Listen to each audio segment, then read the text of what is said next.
अस्सलाम वालेकुम and welcome back. तो अभी हम बहुत इंपॉर्टेंट टॉपिक पढ़ने लगे हैं जिसका नाम है वेस्कुलाइटिस। ठीक है, वेस्कुलाइटिस से आपको नाम से पता चल रहा है ये क्या है, inflammation of the blood vessels. ठीक है, जो नॉर्मल हमारे पास ब्लड वेसल्स होंगी ना उनके अंदर क्या होगा, इन्फ्लेमेटरी रिस्पॉन्स होगा। ठीक है, और उसकी वजह से हमारे पास वेस्कुलाइटिस हो जाएगा। ठीक है, वेस्कुलाइटिस हमारे पास यूजुअली किस में होता है, आर्टरीज में, वेन्स में हो सकता है, या कैपिलरीज वगैरह किसी चीज़ में भी हो सकता है। आपको पता है एट्रियल वॉल जो है हमारे पास 3 किस्म की बनी होती है। ठीक है, 3 लेयर से बनी होती है। 3 लेयर्स में कौन कौन सी आ जाती है हमारे पास, सबसे पहले आ जाएगी इंटिमा जो इंडरमोस्ट होती है, मीडिया एंड एडवेंटिशिया।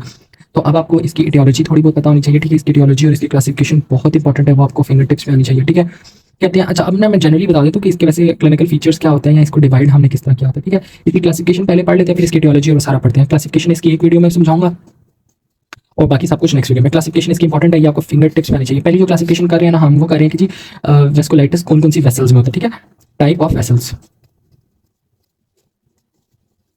कौन कौन सी वेसल्स में हमारे पास वेस्कुलाइटिस हो सकती है। ठीक है, अब हमारे पास कहते हैं कि वो लार्ज वेसल्स वेस्कुलाइटिस हो सकता है। ठीक है, लार्ज वेसल वेस्कुलाइटिस। ठीक है, या फिर हमारे पास हो सकता है medium vessel vasculitis, medium vessel vasculitis, या फिर जो लास्ट आएगा वो क्या होगा, स्मॉल वेसल वेस्कुलाइटिस। अब आपको लार्ज वेसल का पता होगा, लार्ज वेसल कौन कौन सी होती है हमारे पास, एओर्टा होगी। ठीक है, यहाँ हमारे पास कैरोटिड आर्टरी होगी। तो मेजरली जो इन दोनों में होती है ना, वो हमारे पास लार्ज वेसल वेस्कुलाइटिस होता है। ठीक है, अगर इनमें हमारे पास कोई इन्फ्लेमेशन होगी तो वो लार्ज वेसल कौन की। मीडियम क्या हो सकती है हमारे पास, कोई मस्कुलर आर्टरीज हो सकती हैं। ठीक है, मस्कुलर आर्टरीज हो सकती हैं, या मस्कुलर आर्टरीज के पास जो ऑर्गन को जो स्पेसिफिक आर्टरी जा रही होती है ना, ऑर्गन की जो आर्टरीज होती हैं वो भी हमारे पास हो सकती है, जो ऑर्गन को सप्लाई करी थी।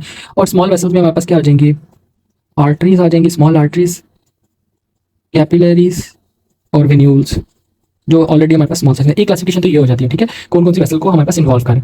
दूसरी जो इंपॉर्टेंट क्लासिफिकेशन है ना, वो हमारे पास आ जाती है ये लार्ज वेसल्स में कौन कौन सी टाइप्स आ जाती हैं। ठीक है, और स्मॉल। अब ये वाली क्लासिफिकेशन आगे पढ़ते हैं।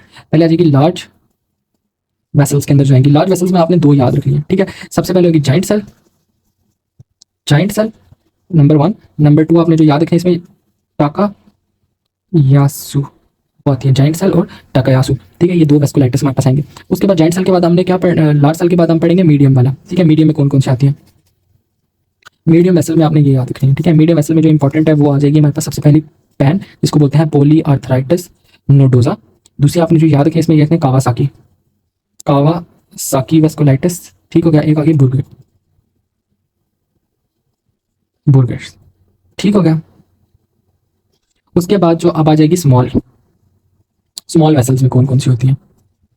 स्मॉल वेसल्स में हमारे पास सबसे पहले आ जाएगी माइक्रोस्कोपिक, माइक्रोस्कोपिक पोली एंजिटस या एंजाइटिस। उसके बाद आपने याद रखना है SLE। उसके बाद आ जाएगी गुड पॉस्चर।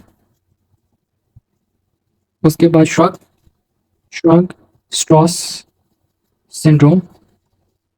ठीक है, SHURG होगा। ठीक है, SHURG, SHRURG। ठीक होगा। उसके बाद आपने याद रखना हैनॉक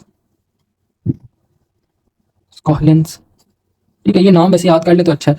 और दूसरा आएगा W ग्रैनुलोमेटोसिस। ठीक है, इसको कहते हैं वैगनर्स ग्रामेटोसिस। ठीक हो गया, ये आपने याद रखनी है। तो स्मॉल में हमारे पास ज़्यादा आती हैं और लार्ज में कौन कौन सी आ रही है। ठीक है, पहले में आपने 2 याद रखनी है, अगले में 3 याद रखनी है, उससे अगले में आपने कितनी याद रखनी है, 6 याद रखनी है।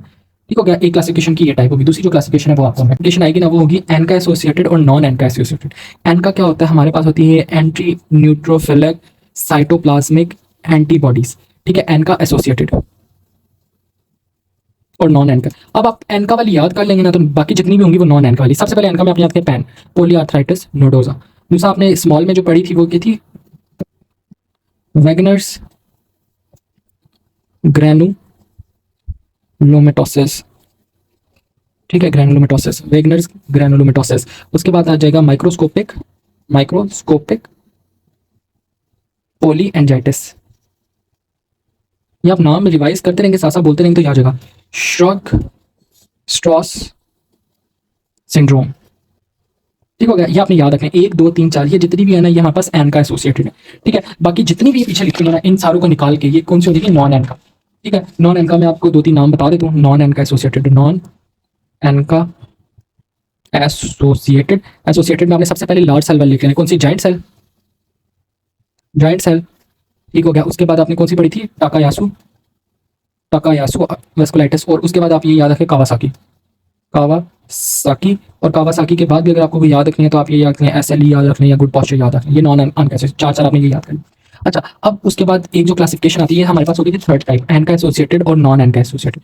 अभी जो क्लासिफिकेशन आएगी उनकी वो वेस्कुलाइटिस की करेक्टर पे होगी, ठीक है। करेक्टर पे फॉर एग्जांपल कुछ जो होते हैं ना वो होते हैं ग्रैनुलोमेटिस, ग्रैनुलोमेटिस, जो ग्रैनुलोमेटिस वेस्कुलाइटिस कॉज करते हैं। अब ग्रैनुलोमेटिस वेस्कुलाइटिस आपने ये याद रखना कि जाइंट सेल और टाकायासु जो है ना, टाकायासु, ये जो दोनों हमारे पास है ना, ये हमारे पास ग्रैनुलोमेटस टाइप में आएंगे, ठीक है। ग्रैनुलोमेटस वेस्कुलाइटिस कॉज करेंगे। जबकि ग्रैनुलोमेटस के अलावा जो हमारे पास आती है वो होती है नेक्रोटाइजिंग, नेक्रोटाइजिंग, ठीक है। नेक्रोटाइजिंग में आपने याद रखना कि नेक्रोटाइजिंग में कौन कौन सा, नेक्रोटाइजिंग में सबसे पहले आ जाएगा पैन, ठीक है। पैन के बाद आपने कौन सा याद रखना है नेक्रोटाइजिंग में, नेक्रोटाइजिंग में आपने पैन पहला तो याद रखना है, उसके बाद आपने बूगर्स याद रखना है,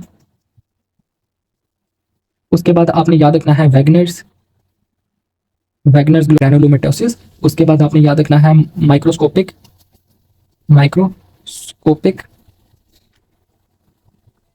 पोलियंजाइटिस, पोली।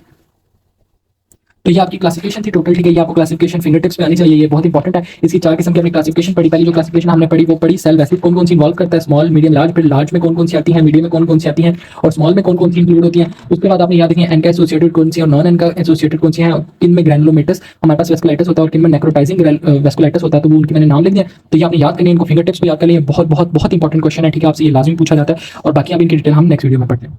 Thank you so much.